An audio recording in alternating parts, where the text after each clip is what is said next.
Okay, तो क्या यहाँ पर सच में छत्रपति संभाजी महाराज की पीठ पर और स्वराज्य की छाती पर छुरा मारने वाले गद्दार और कोई नहीं बल्कि यहाँ पर छत्रपति संभाजी महाराज के घनिष्ठ मित्र कवि कलश हैं। और क्या छावा मूवी के अंदर हमें यहाँ पर शेर छत्रपति शिवाजी महाराज और उनके छावा यानी कि छत्रपति संभाजी महाराज के बारे में जितनी भी बातें बताई गई हैं एंड जो भी कुछ दिखाया गया है हमें मूवी के अंदर, क्या वो हिस्टोरिकली एक्यूरेट है या नहीं। एंड क्या सच में छावा मूवी के डायरेक्टर यानी कि लक्ष्मण उतेकर की इतने सालों की छत्रपति संभाजी महाराज के ऊपर की गई रिसर्च जस्टिफाइड है या नहीं। इन सारे ही सवालों के जवाब जानेंगे आज की इस वीडियो में, और वो भी एकदम इंटरेस्टिंग हिडन डिटेल्स के फॉर्म में। लेकिन वीडियो शुरू करने से पहले जय छत्रपति शिवाजी महाराज एंड जय छत्रपति संभाजी महाराज एंड ऑल्सो जय महाराष्ट्र।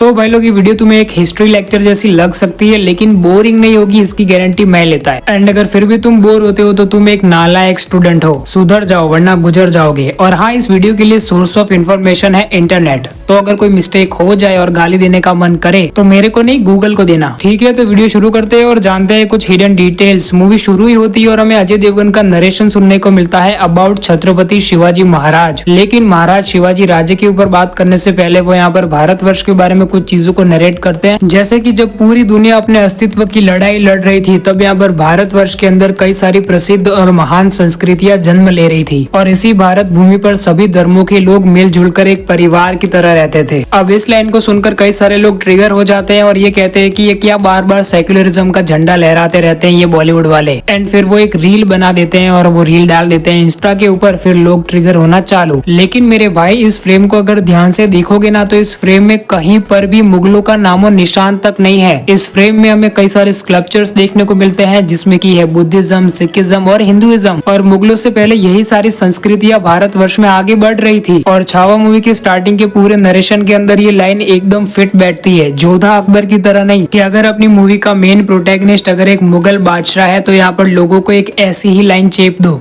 हिंदुस्तान। और फिर कदम रखा मुगलों ने, जिन्होंने इसे अपना घर बनाया, इसे प्यार दिया और नवाजा। मतलब ब्रो सीरियसली उस टाइम पर इनको क्या लगता था कि ऑडियंस को क्या ही पता है। छोड़ो, मेरे इन घावों को छावा मूवी ने वैसे भी भर ही दिया है। और हाँ, घाव से याद आया कि मेरे घाव तो क्या ही है, घाव तो वो थे जो कि यहाँ पर छत्रपति शिवाजी महाराज ने अफजल खान को दिए थे। एंड इसी पूरे सिनेरियो को दिखाती एक फ्रेम भी हमें देखने को मिलती है इस नरेशन के बीच में। एंड अगर इस फ्रेम में तुम ध्यान से नोटिस करोगे ना तो यहाँ पर छत्रपति शिवाजी महाराज के हाथों की उंगलियों के बीच में एक ऐसा स्पेशल अस्त्र है जिससे कि वो यहाँ पर इतने बड़ी साइज के अफजल खान को तक मार दे रहे हैं। एंड अगर तुम्हें नहीं पता तो मैं तुम्हें ये बता देता हूँ कि इस शस्त्र को कहते हैं बाघ नख। एंड अगर तुमने नोटिस किया हो तो यही बाघ नख हमें आगे चलकर छत्रपति संभाजी महाराज भी धारण करते हुए दिखते हैं मूवी में। और ये वो वाला सीन है जहाँ पर की औरंगजेब की 5000 की सेना बाहर खड़ी है और उसके बाद क्या रॉर होता है विकी कौशल यानी कि छत्रपति संभाजी महाराज का, ये तो हम सभी जानते हैं। एंड हाँ, ये जो मेडोक फिल्म्स वाले हैं ना वो काफी स्मार्ट है, वो ऑडियंस की सुनते हैं। अगर उन्हें कोई क्रिटिसाइज करता है तो वो कॉपीराइट देने के बजाय अपनी मूवी के अंदर इम्प्रूवमेंट्स करना ज्यादा पसंद करते हैं। फॉर एग्जांपल, छावा के ट्रेलर लॉन्च के बाद उन्हें जो क्रिटिसिज्म मिल रहा था कि यहाँ पर छत्रपति संभाजी महाराज को डांस करते हुए आप कैसे दिखा सकते हो, और भले ही वो यहाँ पर मराठी डांस फॉर्म लेजिम ही क्यों ना हो, लेकिन फिर भी उन्होंने यहाँ पर मूवी के अंदर से उसको रिमूव कर दिया। एंड एक और चीज अगर आपने नोटिस करी हो तो यहाँ पर ट्रेलर के अंदर ये वाला जो डायलॉग है ना,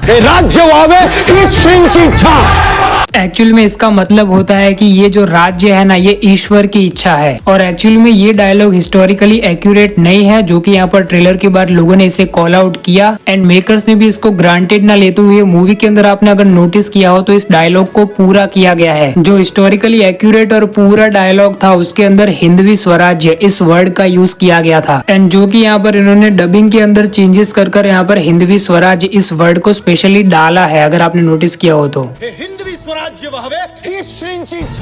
फाइनली जिस बात का आप इंतजार कर रहे थे ना उसके बारे में थोड़ी बहुत बात कर लेते हैं कि यहाँ पर छत्रपति संभाजी महाराज की पीठ में छुरा घोंपने वाले कवि कलश किस तरीके से हैं। एंड अगर सच बोलूं तो एक्चुअल में वो नहीं है। उन्हें पूरी मूवी के अंदर लक्ष्मण उतेकर ने इस डायरेक्शन में दिखाया है उनके कैरेक्टर को कि हम सभी को यही लगेगा कि यहाँ पर छत्रपति संभाजी महाराज को आगे चलकर युद्ध में यही यानी कि कवि कलश ही धोखा देने वाले हैं, क्योंकि यहाँ पर मूवी के डायरेक्टर ने हमें मिसगाइड करने के लिए इंटेंशनल ही कुछ ऐसे सीन सीन्स को डाला है कवि कलश को लेकर मूवी के अंदर, जिससे कि हमें ये लगता है। फॉर एग्जाम्पल यहाँ पर बुरहानपुर की लड़ाई जीतने के बाद वो वाला सीन जहाँ पर कि कवि कलश के साथ बैठकर कोई भी मराठा सैनिक तक खाना तक नहीं खा रहा होता है। एंड एक और सीन यहाँ पर छत्रपति संभाजी महाराज के दरबार का है, जहाँ पर कि सर सेनापति हम्बीराव के थ्रू हमें ये डायलॉग सुनने को मिलता है कि मुगलों के साथ रहते रहते आपकी सोच भी मुगलों की तरह ही हो गई है। एंड इस डायलॉग का पूरा कॉन्टेक्स्ट ये है कि अगर आपको थोड़ी बहुत भी हिस्ट्री पता है ना, तो आपको ये पता ही होगा कि कवि कलश पहले मुगलों के यहाँ कवि थे। एंड इसी वजह से यहाँ पर मराठाओं के बीच में उनसे सौतेला व्यवहार किया जाता था, अछूतों की तरह व्यवहार किया जाता था, और हमेशा उनकी मराठा साम्राज्य की ओर ईमानदारी और वफादारी को कम आंका जाता था बाकी मराठा राजाओं और मराठा योद्धाओं की तुलना में। एंड ये एक्चुअल में सच है और इसी चीज का यूज किया है यहाँ पर मूवी के अंदर हमें लक्ष्मण उत्तेकड़ ने मिसगाइड करने के लिए। अभी भाई लोग आपको मूवी के अंदर का वो भोज वाला सीन तो याद होगा ही, जहाँ पर कि छत्रपति संभाजी महाराज के वखान करते हुए कवि कलश कविताएं बोल रहे होते हैं। तो वहाँ पर उन्हीं कविताओं में एक बात आती है और कवि कलश कहते हैं कि हम नमक है महाराज, जहाँ जितनी जरूरत हो उपयोग कर लीजिए। एंड वहाँ पर छत्रपति संभाजी महाराज रिप्लाई देते हुए ये कहते हैं कि हम आपको दुश्मन के घाव पर लगाएंगे चंदुगमाद्य। एंड आगे चलकर मूवी में वही होता है। अब ये सारी चीजें एक्चुअल में रियल लाइफ में हुई होगी या नहीं ये तो मैं नहीं जानता, लेकिन फिर भी मूवी के अंदर इन सारे ही डायलॉग्स को और इन सारे सीन्स को काफी अच्छे से क्रिएटिवली पोर्ट्रे किया गया है। ये नमक वाला डायलॉग जस्टिफाइड होता है मूवी में तब जब यहाँ पर कि छत्रपति संभाजी महाराज को औरंगजेब की सेना पकड़ लेती है। एंड जब औरंगजेब उनके पास आता है तब यहाँ पर छत्रपति संभाजी महाराज कवि कलश को कहते हैं कि यहाँ पर महाराज के स्वागत में अपने मुंह से मोती झलका ही दीजिए। यहाँ पर महाराज इनडायरेक्टली औरंगजेब के घाव पर नमक ही छिड़क रहे हैं एक तरीके से देखने जाओगे तो, क्योंकि ये तो हम सभी जानते हैं कि यहाँ पर औरंगजेब ने 9 सालों तक कोशिश की अपनी 8 लाख की सेना के साथ, फिर भी वो छत्रपति संभाजी महाराज को पकड़ नहीं पाया। तो यहाँ पर छत्रपति संभाजी महाराज औरंगजेब के इन्हीं 9 सालों के घाव के ऊपर ही नमक छिड़क रहे हैं अपने मित्र यानी कि कवि कलश के द्वारा। एंड ये बात औरंगजेब की भी समझ में आ जाती है और इसी वजह से यहाँ पर आगे चलकर वो छत्रपति संभाजी महाराज के घावों पर नमक रगड़ने का हुक्म देता है। तो भाई लोग उस बुरहानपुर अटैक वाले सीन के स्टार्टिंग में हमें एक सीन देखने को मिलता है जहाँ पर कि कुछ सैनिक यहाँ पर सोने से भरा बक्सा लेकर एक ऐसे कक्ष में जाते हैं जहाँ पर कि ऐसे कई सारे सोने के बक्से पड़े हुए हैं और बहुत सारा सोना पड़ा हुआ है। और वहाँ पर हमें एक पैगाम भी देखने को मिलता है जहाँ पर कि वो मुगल सैनिक मुगल एम्पायर की मोहर लगाता है उसके ऊपर। अब अगर तुम्हें नहीं समझ में आ रहा ना कि यहाँ पर ये सब कुछ क्या चल रहा है, तो ये जो पैगाम है ना ये है औरंगजेब के लिए। अब मैं ऐसा क्यों बोल रहा हूँ, पहला रीजन तो ये है कि ये सारे सैनिक यहाँ पर इस सोने को लूट कर शाही खजाने में जमा कराने आए हैं, तो अब इसकी पूरी खबर यहाँ पर औरंगजेब को तो देनी ही पड़ेगी ना। एंड सेकंड रीजन ये है कि यहाँ पर वो मुगल एम्पायर की शाही मोहर लगाता है वो सैनिक इस पैगाम के ऊपर। एंड ये शाही मोहर सिर्फ शाही लोगों के लिए ही हुआ करती थी। एंड थर्ड रीजन ये है कि यहाँ पर इस पैगाम के ऊपर जो उर्दू में वर्ड्स लिखे हुए हैं ना, उसको जब मैंने यहाँ पर गूगल के थ्रू यहाँ पर ट्रांसलेट किया तब मुझे ये रिजल्ट मिला। अब इसको स्टॉप कर तुम पढ़ सकते हो, जिसका की मतलब भी यही निकल रहा है कि ये खत यहाँ पर औरंगजेब को खुशखबरी देने के लिए ही लिखा गया है। अब भाई लेकिन यहाँ पर मेकर्स को तो मानना पड़ेगा, एक छोटे से खत के ऊपर भी उन्होंने इतना ज्यादा ध्यान दिया है। और अब भाई लोग अगर तुमने नोटिस किया हो तो यहाँ पर मूवी की स्टार्टिंग में जब यहाँ पर औरंगजेब का इंट्रोडक्शन सीन हमें दिखाया जाता है तब वहाँ पर हमें औरंगजेब को हाथ से सिलाई करते हुए दिखाया है, जो कि मैंने पहली बार देखते समय तो मिस कर दिया था, लेकिन जब मैंने इस मूवी को फिर से देखा तब यहाँ पर नोटिस किया। एंड जब मुझे ये नोटिस हुआ तो मुझे अजीब सा फील हुआ कि यहाँ पर औरंगजेब ये क्या कर रहा है, लेकिन जब मैंने इसके पीछे थोड़ी बहुत रिसर्च की तब मुझे पता चला कि ये आदमी धार्मिक भी था। नहीं, सच में अपनी पोशाक को अपने हाथों से ही सीकर बनाकर पहनने में ये आदमी विश्वास रखता था। यानी कि सिंपल वे में बोले तो एकदम सादगी भरी जिंदगी जीना औरंगजेब पसंद करता था। यार ये साले जुल्मी लोग इतने ज्यादा साइको की होते हैं। हिटलर को देख लो, नॉनवेज नहीं खाता था, हाँ लेकिन लोगों को जिंदा पका दिया उसने। अब भाई लोग एक और इंटरेस्टिंग फैक्ट बताऊं कि यहाँ पर औरंगजेब ने यही सिलाई का काम अपने बेटों तक को सिखा दिया था। वो ये चाहता था कि उसके बेटे भी उसकी तरह ही जिंदगी जिए। अब बताओ, एक तरफ यहाँ पर छत्रपति शिवाजी महाराज अपने बेटे यानी कि छत्रपति संभाजी महाराज को शौर्य और बहादुरी सिखा रहे थे और ये भाई अपने बेटे को सिलाई काम सिखा रहा है। बताओ, छोड़ो भी क्या बोलने का, आगे बढ़ते हैं। अब भाई लोग आपने अगर मूवी के अंदर ध्यान दिया हो ना तो यहाँ पर छत्रपति संभाजी महाराज को ऐसे क्लियरली मरते हुए नहीं दिखाया है हमें, एंड जो कि काफी अच्छा किया मूवी के डायरेक्टर लक्ष्मण उत्तेकड़ ने कि यहाँ पर हमारे योद्धा को उन्होंने इस तरीके से मरते हुए नहीं दिखाया, बल्कि उन्होंने यहाँ पर मूवी की एंडिंग में छत्रपति संभाजी महाराज की मृत्यु को एक काफी ब्यूटीफुल हिडन मीनिंग के साथ काफी क्रिएटिव वे में दिखाया है। हमें बस उस हिडन मीनिंग को समझना है। अब यार वो हिडन मीनिंग ये है कि अगर आप लोगों ने नोटिस किया तो यहाँ पर मूवी के अंदर छत्रपति संभाजी महाराज को जब भी सपना आता है तब यहाँ पर वो अपने हर सपने के अंदर सबसे पहले अपनी आई साहिब को पुकार लगाते हैं और फिर यहाँ पर उनके आपा साहिब यानी कि छत्रपति शिवाजी महाराज उन्हें रिप्लाई देते हैं। और ये कंटिन्यूअसली मूवी के अंदर दिखाया गया है कि यहाँ पर सबसे पहले वो अपनी आई साहब को बुलाते हैं, लेकिन रिप्लाई उनके आपा साहब यानी कि छत्रपति शिवाजी महाराज ही देते हैं। लेकिन जब हमें यहाँ पर मूवी की एकदम एंडिंग में वो इमोशनल फ्रेम देखने को मिलती है ना, तब हमें मूवी में सबसे पहली बार यहाँ पर छत्रपति संभाजी महाराज की आई साहब यानी कि छत्रपति शिवाजी महाराज की पत्नी साई बाई की आवाज सुनने को मिलती है। एंड तब हमें ये समझ जाना चाहिए कि अब छत्रपति संभाजी महाराज की मृत्यु हो चुकी है। एंड भाई लोग, यही डिटेल यहाँ पर वन ऑफ द मेरी पर्सनल फेवरेट डिटेल है इस मूवी के अंदर। और तुम्हें कौन सी डिटेल सबसे ज्यादा अच्छी लगी मुझे कमेंट्स में लिख के जरूर से बताना। तो बस यहाँ पर छावा मूवी को लेकर यही सारी बातें थी जो मुझे आपसे करनी थी। एंड अब जाते जाते एक और इंटरेस्टिंग बात बता देता हूँ कि यहाँ पर ये जो डायलॉग है ना, हर हर महादेव वाला, वो इम्प्रोवाइज किया था विकी कौशल ने सेट के ऊपर, जो कि उन्होंने यहाँ पर पिंक विला के इंटरव्यू में बताया है। उसको जाकर जरूर से देख लेना, तुमको अच्छा लगेगा, क्योंकि मेरे को भी लगा सच में फील गुड मोमेंट था वो। ओके, तो बस अब मिलते हैं नेक्स्ट वीडियो में। जाने से पहले इस चैनल को सब्सक्राइब, और अगर ये वीडियो पसंद आए तो इस वीडियो को लाइक कर जाना। मिलते हैं नेक्स्ट वीडियो में, बाय।